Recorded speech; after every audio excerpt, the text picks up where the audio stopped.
ಆತ್ಮೀಯ ವಿದ್ಯಾರ್ಥಿ ಮಿತ್ರರೇ, 2024-25ನೇ ಸಾಲಿನ SSLC ಸಂಕಲನಾತ್ಮಕ ಮೌಲ್ಯಮಾಪನ 1 ಪ್ರಥಮ ಭಾಷೆ ಕನ್ನಡ ಈ ಪ್ರಶ್ನೆ ಪತ್ರಿಕೆಯ ಮೊದಲನೇ ಮತ್ತು ಎರಡನೇ ಮೇನ್ಗೆ ಉತ್ತರಗಳನ್ನು ತಿಳಿಸಲಿದ್ದೇನೆ. ಮೊದಲನೇ ಮೇನ್, ಕೆಳಗಿನ ಪ್ರಶ್ನೆಗಳಿಗೆ ಅಥವಾ ಅಪೂರ್ಣ ಹೇಳಿಕೆಗಳಿಗೆ 4 ಆಯ್ಕೆಗಳನ್ನು ನೀಡಲಾಗಿದೆ. ಅವುಗಳಲ್ಲಿ ಸೂಕ್ತವಾದ ಉತ್ತರವನ್ನು ಆರಿಸಿ ಕ್ರಮಾಕ್ಷರದೊಂದಿಗೆ ಬರೆಯಿರಿ. ಇದರಲ್ಲಿ 6 ಪ್ರಶ್ನೆಗಳಿದ್ದಾವೆ. ಒಂದು ಪ್ರಶ್ನೆಗೆ 1 ಅಂಕ. ಮೊದಲನೇ ಪ್ರಶ್ನೆ, ಉನ್ಮಾದ ಪದವು ಈ ಸಂಧಿಗೆ ಉದಾಹರಣೆಯಾಗಿದೆ. ಆಪ್ಷನ್ ಎ ಆದೇಶ ಸಂಧಿ, ಆಪ್ಷನ್ ಬಿ ಲೋಪ ಸಂಧಿ, ಆಪ್ಷನ್ ಸಿ ಅನುನಾಸಿಕ ಸಂಧಿ, ಆಪ್ಷನ್ ಡಿ ಜಸ್ತ್ವ ಸಂಧಿ.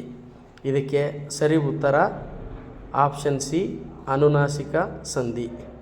ಎರಡನೇ ಪ್ರಶ್ನೆ, ಸಮಾನಾರ್ಥಕ ವ್ಯಯಕ್ಕೆ ಉದಾಹರಣೆಯಾದ ಪದವಿದು. ಆಪ್ಷನ್ ಎ ದಗದಗ, ಆಪ್ಷನ್ ಬಿ ಸುಮ್ಮನೆ, ಆಪ್ಷನ್ ಸಿ ಉಂಟು, ಆಪ್ಷನ್ ಡಿ ಅಥವಾ. ಸರಿಯಾದ ಉತ್ತರ ಆಪ್ಷನ್ ಬಿ ಸುಮ್ಮನೆ. ಮೂರನೇ ಪ್ರಶ್ನೆ, ಒಬ್ಬನು ಹೇಳಿದ ಮಾತನ್ನೇ ಯಥಾವತ್ತಾಗಿ ಬರೆಯುವಾಗ ಈ ಚಿಹ್ನೆಯನ್ನು ಬಳಸಲಾಗುವುದು.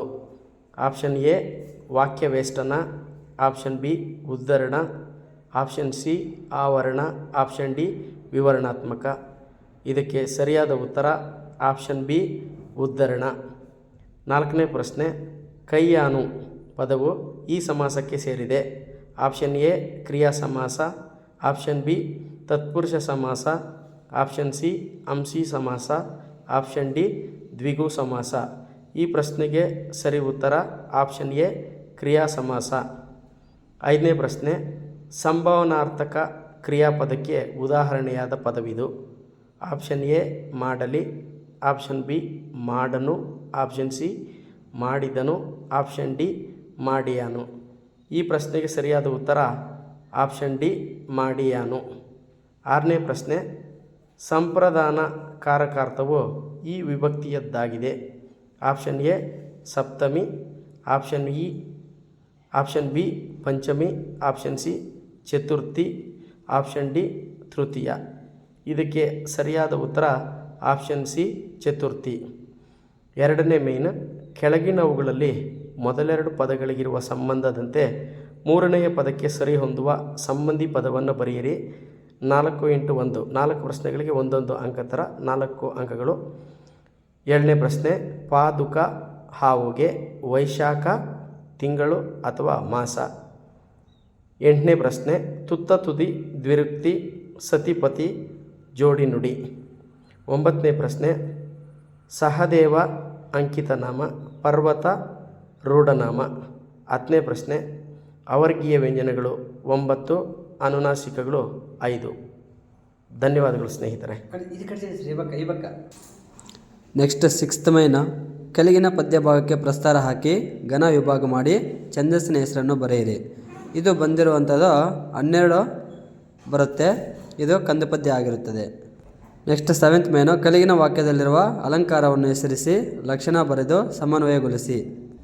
ಇದು ರೂಪಕ ಅಲಂಕಾರವಾಗಿರುತ್ತದೆ. ನೆಕ್ಸ್ಟ್ 9ನೇ ಮೇನು, ಕೆಳಗಿನ ವಾಕ್ಯ ಅಥವಾ ಹೇಳಿಕೆಗಳಿಗೆ ಸಂದರ್ಭ ಮತ್ತು ಸ್ವಾರಸ್ಯಗಳನ್ನು ಬರೆಯಿರಿ. 33ನೇದು, ಜ್ಞಾನ ಭಂಡಾರ ಭದ್ರವಾಯಿತು. ಇದು ನಮ್ಮ ಭಾಷೆಯ ಪಾಠದಲ್ಲಿ ಬರುತ್ತದೆ. ಕವಿ ಯಾರಪ್ಪ ಅಂದರೆ ಎಂ ಮರಿಯಪ್ಪ ಭಟ್ಟ. 34ನೇದು, ದೇವರೇ ಮರ ಹತ್ತುವಷ್ಟು ಅವಕಾಶ ಕರುಣಿಸು. ಇದು ವ್ಯಾಘ್ರಗೀತೆಯಲ್ಲಿ ಬರುತ್ತದೆ. ಇದನ್ನು ಬರೆದಿರೋರು AN ಮೂರ್ತಿರಾವ್ ಅಂತ. 35ನೇದು, ನಿನಗೊಂದು ಗುಡಿ ಮನೆ ಕಟ್ತಾ ಇದ್ದೀವಿ ತಾಯಿ. ಇದು ಎದೆಗೆ ಬಿದ್ದಾಕ್ಷರ ಪಾಠದಲ್ಲಿ ಬರುತ್ತದೆ. ಇದನ್ನು ಬರೆದಿರೋರು ದೇವನೂರು ಮಹಾದೇವ. 37ನೇದು, ತಿಂಗಳಿ ನೂರಿನ ನೀರನ್ನು ಹೀರಿ. ಇದು ಸಂಕಲ್ಪ ಗೀತೆಯಲ್ಲಿ ಪದ್ಯದಲ್ಲಿ ಬರುತ್ತದೆ. ಇದನ್ನು ಬರೆದಿರುವ ಕವಿ ಶಿವರುದ್ರಪ್ಪರವರು. 38ನೇದು, ಲಲನೆ ಪಡೆದಿಯ ಇದು ಮಂತ್ರಂಗಳಲ್ಲಿ ಮೊದಲಿಗ ನೀನು. ಇದು ಕೌರವೇಂದ್ರನ ಕೊಂದೆ ನೀನು ಪದ್ಯದಲ್ಲಿ ಬರುತ್ತದೆ. ಇದನ್ನು ಬರೆದ ಕವಿ ರನ್ನಾರವರು.